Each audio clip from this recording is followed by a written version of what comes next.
अस्सलाम वालेकुम शाह जी। वालेकुम अस्सलाम।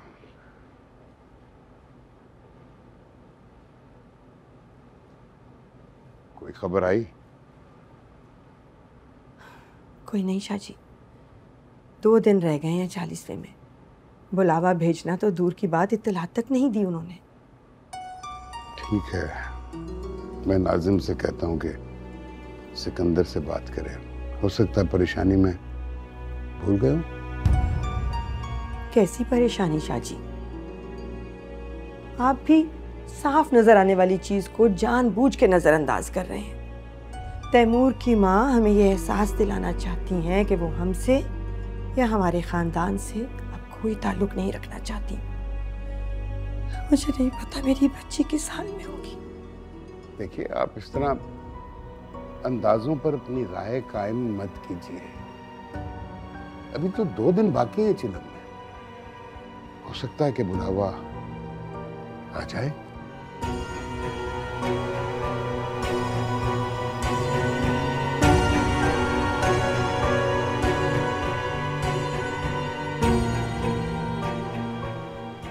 तैमूर दा 40वां आ रहा है। सारिਆਂ ਨੂੰ इतला कर दे, पर बाबरपुर वालिਆਂ ਨੂੰ ਕਹਿਣ ਦੀ ਲੋੜ नहीं।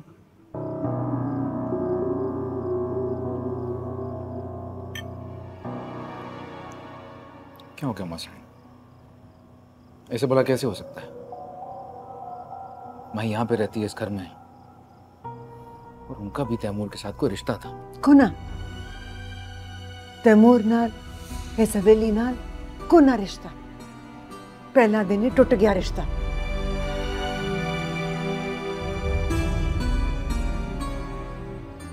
तैमूर दा गम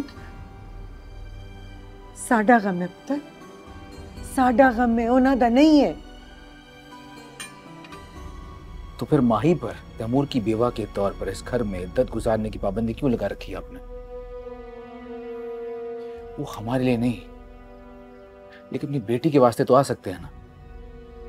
माई को हवेली में रोकना मेरी मजबूरी सी। उसका नाम मेरे पुत्र के नाम के साथ जुड़ा हुआ है। की कैसन लोग कि जिन्हों इन्हें मां न लेके आए, वो इद्दत भी नहीं पूरी कर सकी इस हवेली च। जो भी किया अपने पुत्र इस हवेली की इज्जत ले कीता, हवेली दे रस्म रिवाज ले कीता। पर हुन इद्दत पूरी हो जासी ते खुदा इस हवेली च आखिरी दिन सी। मैं भी इन रस्म रिवाज रिवायाती की बात कर रहा हूं। अगर माई के घर वालों को नहीं बुलाया हमने, तो दुनिया क्या कहेगी? तभी तो बातें बनाएगी ना। बस बेहतर यही होगा कि हम रस्म रिवाज सही तरह निभाएं।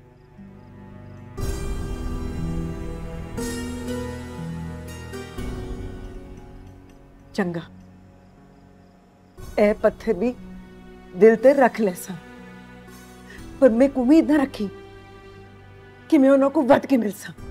हसैन, आप भी क्या बातें।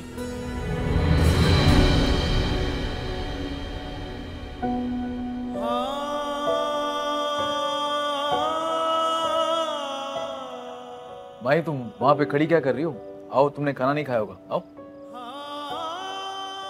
मुझे भूख नहीं है, थोड़ी देर में भूख लगेगी तो खा लूंगी। मैं आपसे सिर्फ ये कहने आई थी कि शाहजैन की दवा ख़त्म हो गई है। मैंने अभी उसे लास्ट डोज दिया है, तो कल के लिए चाहिए होगी, आप ले आइएगा। अच्छा किया मुझे बता दिया, मैं ले आऊंगा। शुक्रिया।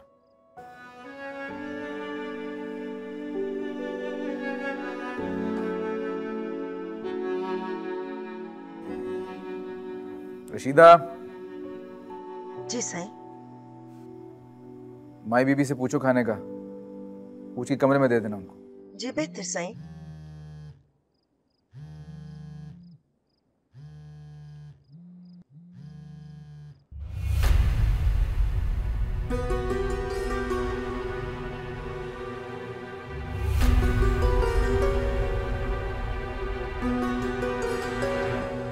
अगर सिकंदर साईं को तुम्हारी इतनी चाह है तो वो तुम्हें अपने साथ क्यों नहीं ले जाते?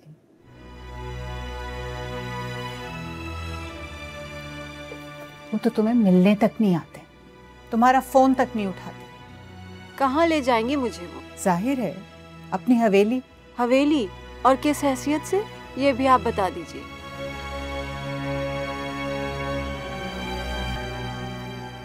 मर्द अगर अपनी जबान का पक्का हो तो उसे औरत को हैसियत देने में भला कितना वक्त लगता है।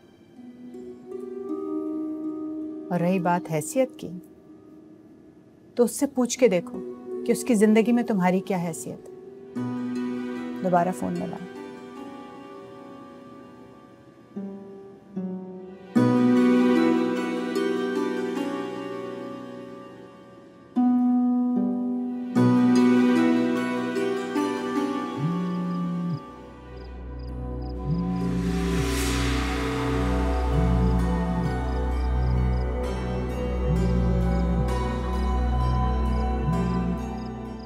हेलो।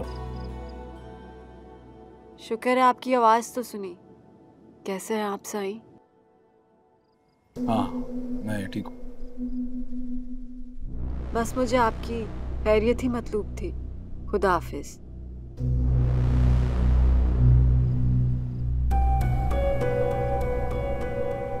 ये क्या बेवकूफी थी? तुमने तो मिलने तक के लिए नहीं बुलाया। कहाँ आ सकते हैं वो? तुम जिद तो करती।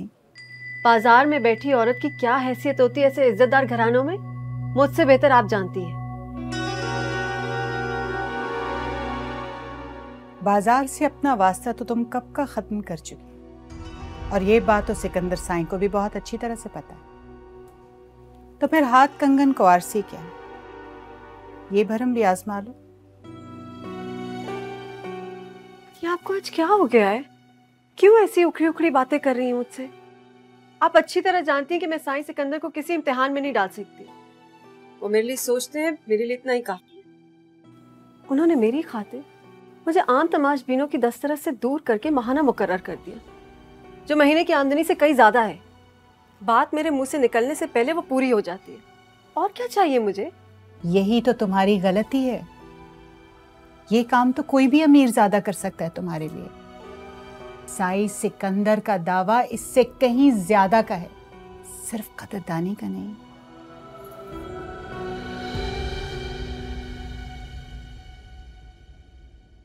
अब भी वक्त है रुमाना बेगम, अपना दर्जा मांग लो, जो तुम्हारा हक है। औरत की जवानी ढलते देर नहीं लगती है, और बाजार में बैठी औरत की उम्र तो दुगनी ढलती है हर गुजरते दिन के साथ। काश कि मैं इतनी खुशकिस्मत होती चंदा जी, लेकिन मैं अपनी कमजोरी के बदले उनसे भीख नहीं मांगूंगी। ये तो सौदा हो गया।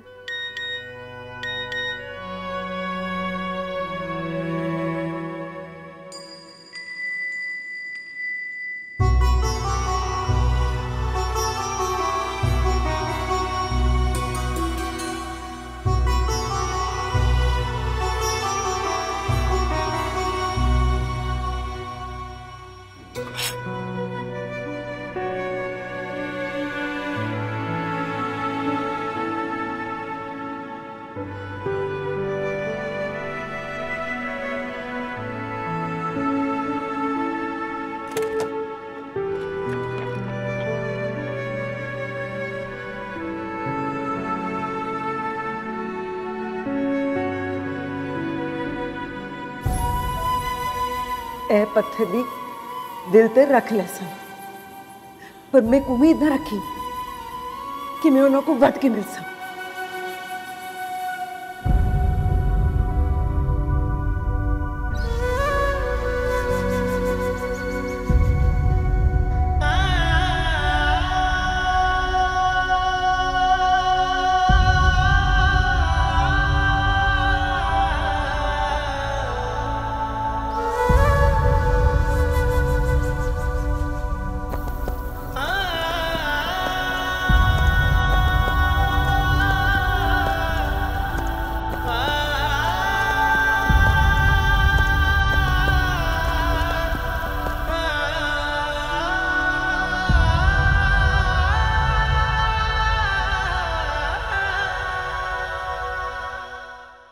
आना ही पड़ा मुझे,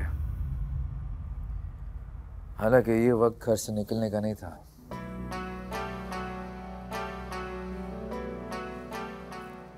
मैं जानती थी आप जरूर आएंगे।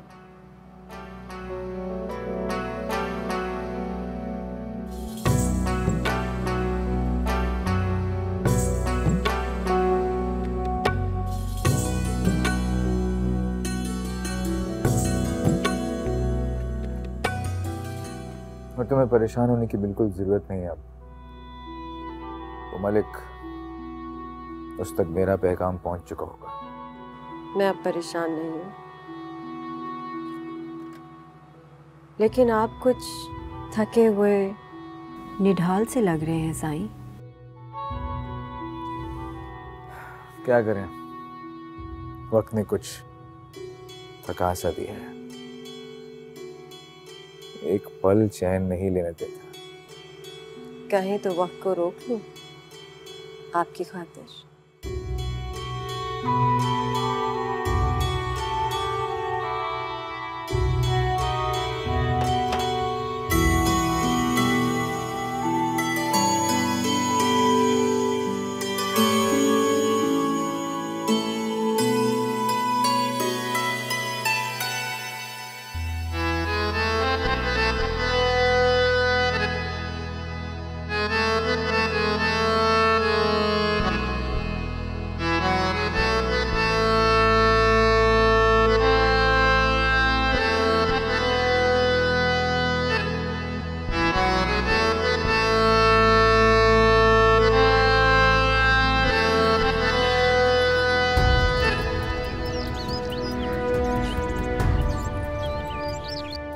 मैं कह रही हूँ ना शाहजी, मेरे खदशे बेजा नहीं है, वरना माही की सास हमें खुद फोन करके बुलाती। यूं सिकंदर के हाथ नाजिम शाह को रूखा सूखा पैगाम ना भिजवाती।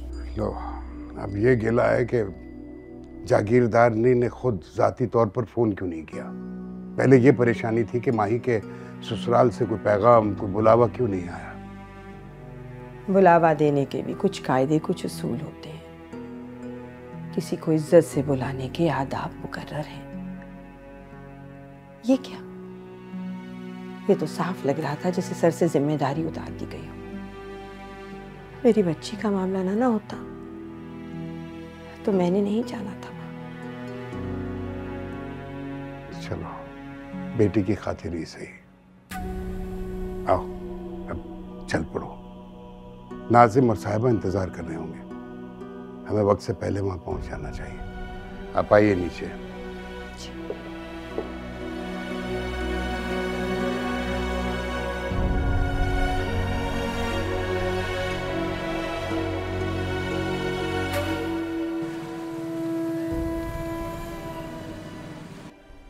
बस उन्हां को मेरी दरखास्त करी, असर दे बाद दुआ होसी, दुआ शामिल हो जासन ते साडी खुशकिस्मती।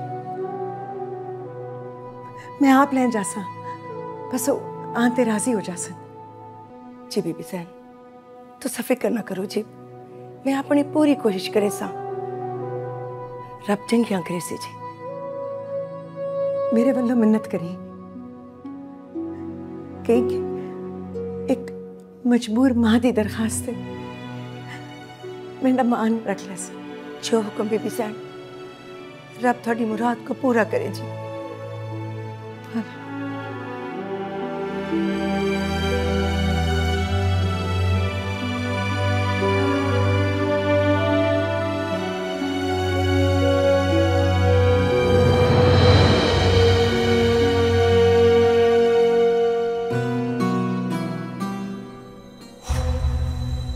क्या बात है, जागीरदारनी जी नजर नहीं आ रही?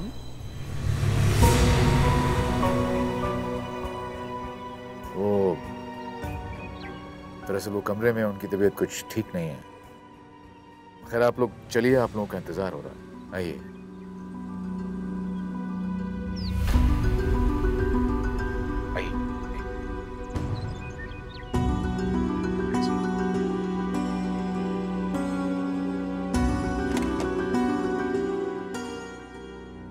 बड़ी सैन, बैर मेहमान आके बैठे। सारी औरतें आप ही का पूछ रही हैं। हला वंश मैं आसा गल सुन जी वड्डी सैन। माही बीबी दे पे के आ गए ने? जी वड्डी सैन, वो तो बहुत देर के आके बैठे हुए हैं। पीरनी जी भी उन्हीं मेहमानों के साथ बैठी हैं।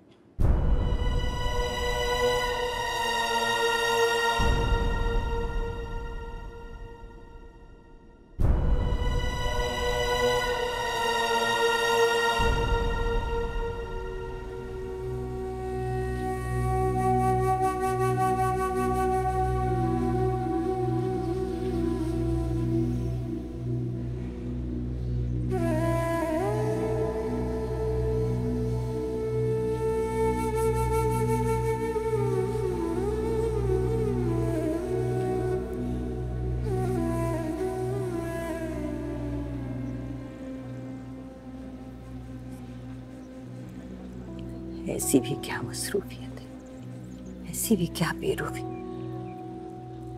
घंटे भर से ज्यादा हो गया हमें आके बैठे हुए। इस्तकबाल के लिए आना तो दूर की बात, शक्ल तक नहीं दिखाई आके इसकी सास ने।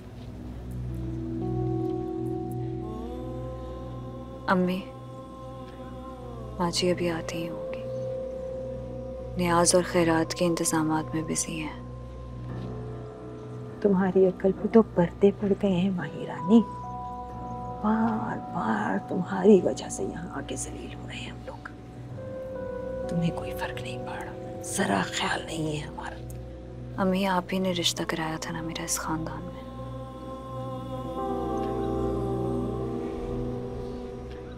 जो भी रिश्ता था तुम्हारा खत्म हो गया तैमूर के साथ ही, बस।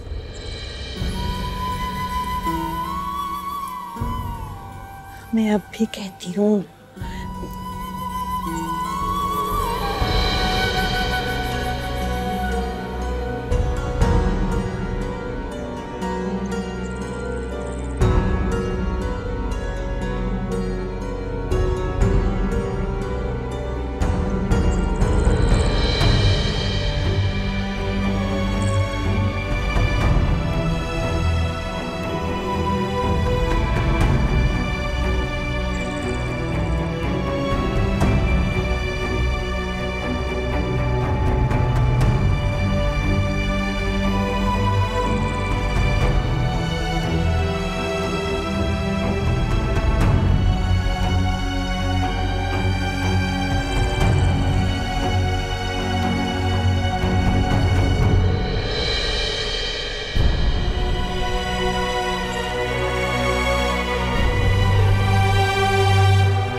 पोशीदा गुनाहों का कफ़ारा पोशीदा नेकियां होती हैं,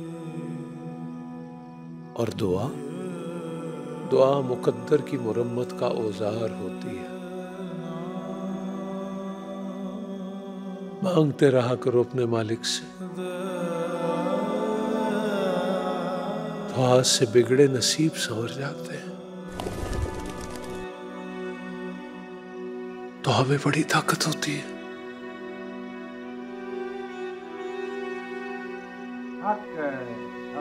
बड़ी ताकत होती है।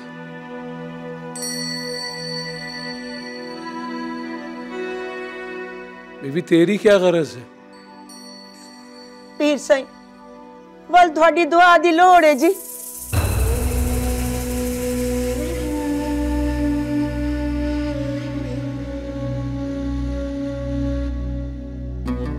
दुआ तो मांगने से पहले ही पूरी होती नजर आ रही है।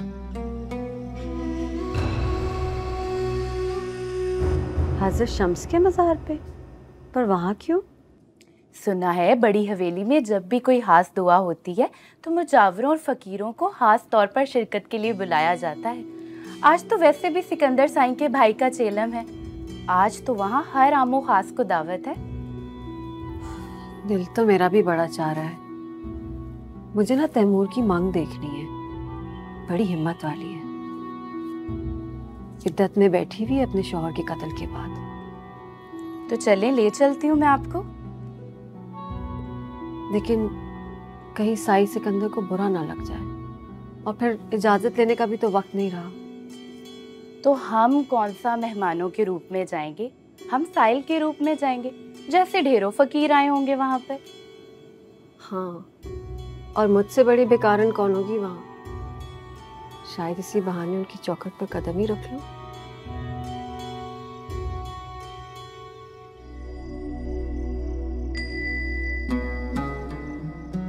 दुआ के लिए जिस्मानी तौर पर हाजिर होना जरूरी नहीं है, अर्जी तो यहाँ से भी भेजी जा सकती है।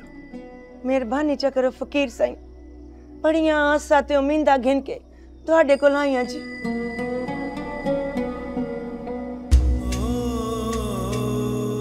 बीबी, ये बुलावा मेरे लिए नहीं, किसी और के लिए।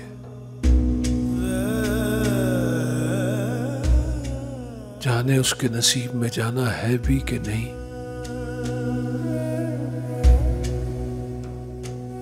खैर, तुम अपनी मालकिन से कहो कि मैं आऊंगा, मगर मुझे कोई लेने नहीं आएगा। फकीर के कदम ही उसकी सवारी होते हैं। शिरकत करूंगा मैं दुआ में, बेफिक्र रहो। मेहरबानी सरकार, शाला जी हो पे खैर होवे थोड़ी जी, खैर होवे।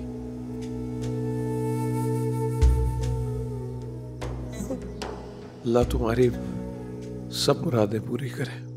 आमीन सरकार।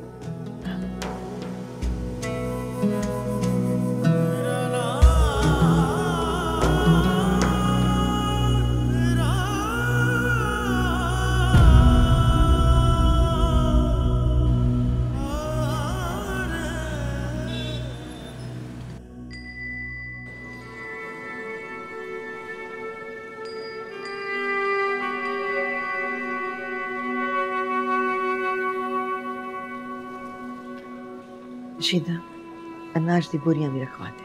जी बीबी साहब। बीबी साहब कर दी। चल पंच।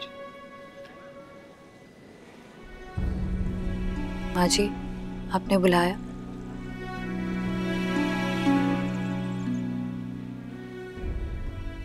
इंसान दा दिल करे ना करे, कदी कदी दुनिया दिखावे लई बहुत कुछ करना पैंदा है। तेरा खानदान मेरे पुत्र दा कातल है, और दुनिया दी नज़र च तू दी बेवा है। मेरे नाल रस्म पूरी कर, अपने हाथ नाल खरात वंड दे।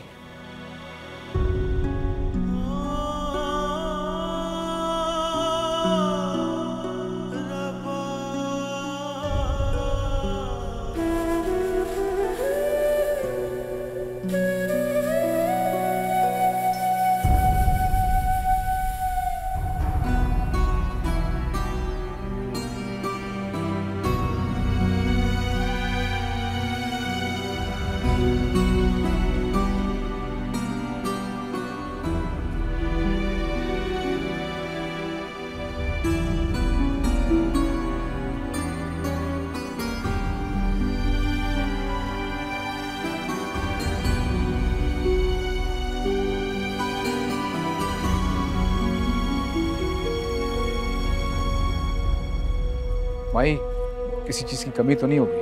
अगर है तो मुझे बताना, मैं गोदाम से मंगवा लूँगा। नहीं, अभी कुछ नहीं चाहिए।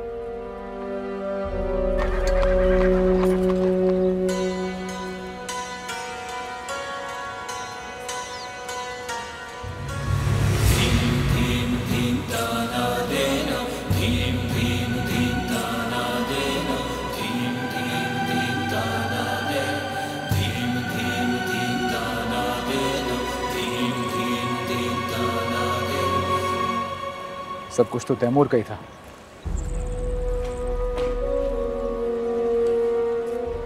बेहतर ये होगा कि हम आज उसके नाम पे ज्यादा से ज्यादा खैरात दें। मैं भी यही चाहती हूँ। हौसला है तुम्हारा माही।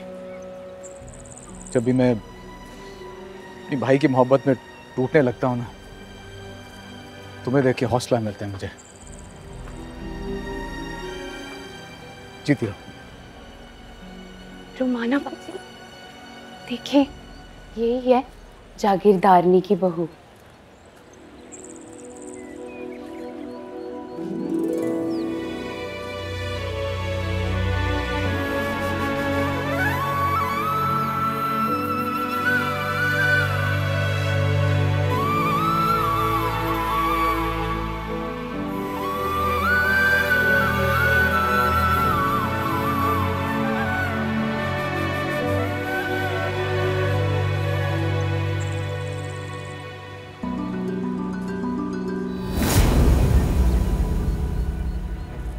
रुमाना, तुम यहाँ? जी मैं अपने घर से आई हूँ।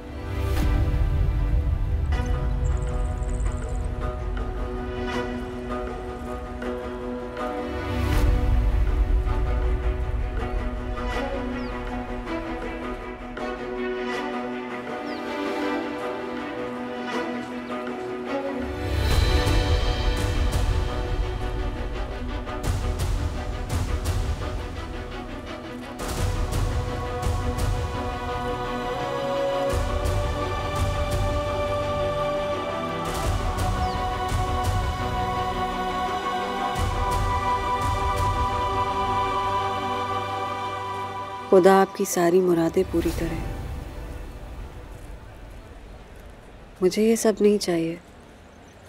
मैं तो बस आपको देखने आई थी। कौन हो तुम? भिखारन हूँ बस। ये सब खैरात नहीं चाहिए मुझे। फिर क्या चाहिए? दुआ कीजिए मुझे भी किसी ऐसी ही हवेली की दहलीज मिल जाए।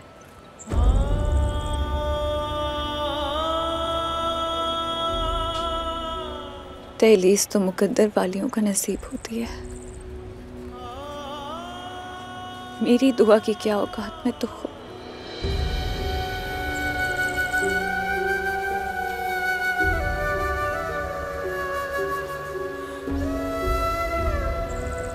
सच कहा, ऐसी दहलीज़ें मुकद्दर वालियों की ही नसीब में होती है।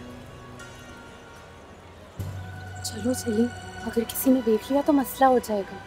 चलो चलें शाबाश, चलते जाएं शाबाश। अस्सलाम वालेकुम। जी अस्सलाम वालेकुम। दुआ हो गई? जी पीर सिंह अभी चल रही है।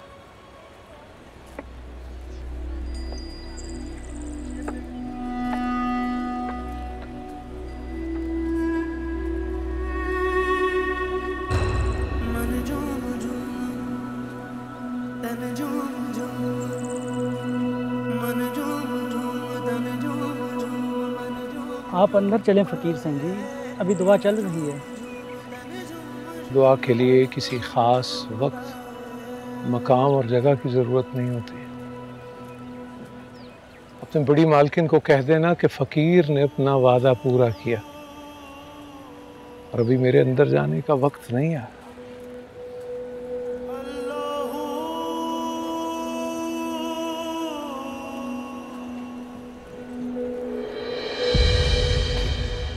आदाबर्स करती हूँ। पहचाना आपने मुझे? मैं वही हूँ ना उस रात ट्रेन में।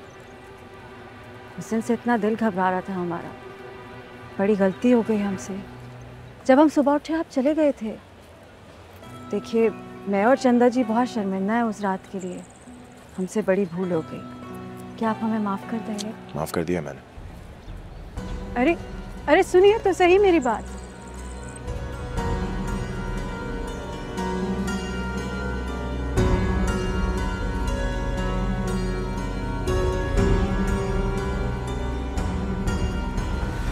यही बता दीजिए आप कौन हैं, कहाँ से आए हैं?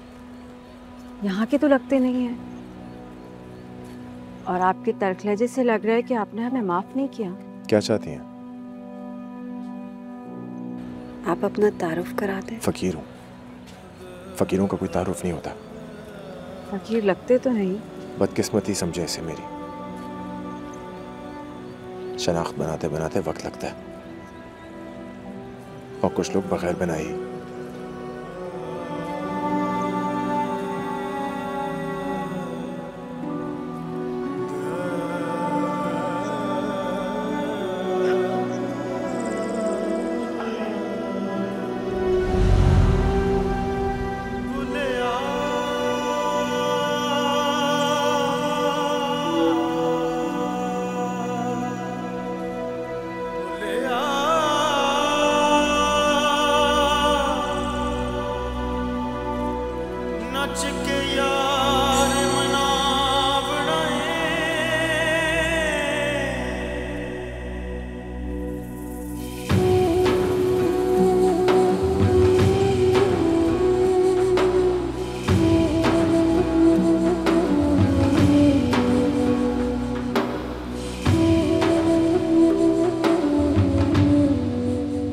इतनी जल्दी क्यों जा रहे हैं आप सब लोग? आए थे तो एक आध दिन और रुक जाते, भाई का दिल भी फैल जाता। अब तो चलना ही है बेटा। दरअसल नाजिम शाह को किसी से मिलना था यहाँ, इसलिए बस वो जैसे ही आ जाएं तो निकलना होगा। तुम भी आओ ना हमारी तरफ। जी वो उस तरफ का चक्कर लगा तो जरूर आएंगे। फिलहाल तो बाजू कट गया मेंढे पुत्र था, अद्धा रह गया है। छोटे भरा दे जान दे बाद किथे आना ते किथे जाना। शाहजी, नाजिम शाह को फोन तो करें, कहाँ रह गए? कहीं जल्दी आए, देर हो रही है। जिस काम के लिए आए थे वो तो हो गया ना? हाँ, करता हूँ।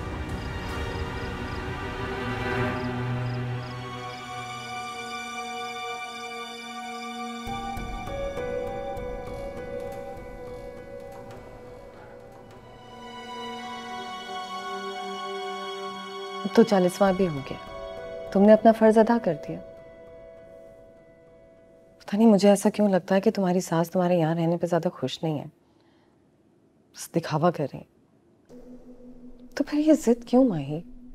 40 दिन गुजर गए हैं, हाँ 4 महीने भी निकल जाएंगे। मैंने पहली बार अपने आप से कोई वादा किया है, मुझे निभा लेने थे। यही बात मैं सुबह से अम्मी को भी समझाने की कोशिश कर रही हूँ। तुम ये क्यों नहीं कहती कि तुमने खुद को अजियत देनी है? खुद को ना करदा गुनाहों की सजा देने की ठान ली है तुमने। ना करदा? भाभी, आपको अभी तक करदा ना करदा के बीच का फर्क समझ नहीं आया? अब तो झूठी तसल्लियां देना बंद करते हैं। कोई रिश्ता तो निभा लेने दे मुझे। मैं जानती हूँ भाजी को मेरा यहाँ रहना नहीं पसंद, लेकिन वो भी तो दुनिया की एक रस्म निभा रही है ना, ताकि उनके बेटे पर कोई उंगली ना उठा सके, कोई उनके खानदान को ताना ना मारे कि जिस बहू को वो इतने चाव से, इतने मान से ब्याह कर इस हवेली में लेकर आई थी, उनके बेटे की मौत के बाद बेशक दिखावे के लिए सही, इज्जत के लिए नहीं रुकी। सुहागन होना ना होना मेरे लिए बराबर है। एहसास का रिश्ता सबसे बड़ा रिश्ता होता है भाभी।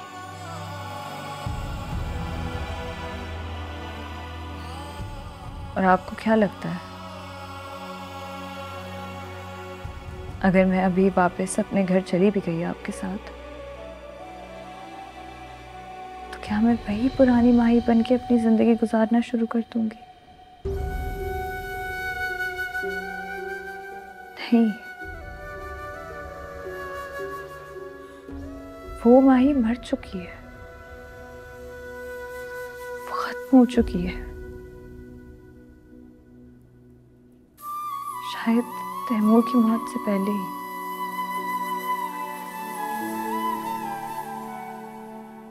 फरहाद की मौत के साथ। छोटी साइंड जी, बाहर सारे जाने से तैयार खड़े जी। ठीक है हमारे।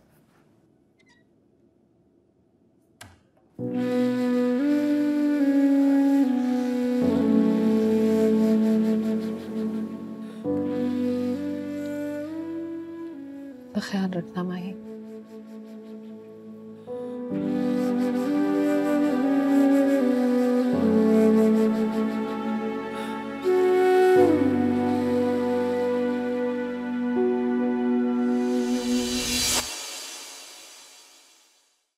मन झूम झूम तन झूम झूम, मन झूम झूम तन झूम झूम, मन झूम झूम गाए। मन झूम झूम तन झूम झूम, मन झूम झूम गाए। साथ साथ चलने वाले राहें क्यों बदलते हैं, राहें जब बदल जाएं तो रास्ते भटकते हैं। दूर हो नजर से चाहे दिल के पास होता है, चाहे दो जहां भी पालो वो ही खास होता है। मांगू मैं अब क्या रब से, पाया है तुझको जब से, इश्क तेरा हम पे तारी रक्स में जहां। करूं सजदा एक खुदा को, पढ़ूं कलमा या मैं दुआ दूं, दोनों ही एक खुदा मोहब्बत। मन झूम झूम तन झूम झूम, मन झूम झूम तन झूम झूम, मन झूम झूम गाए। मन झूम झूम तन झूम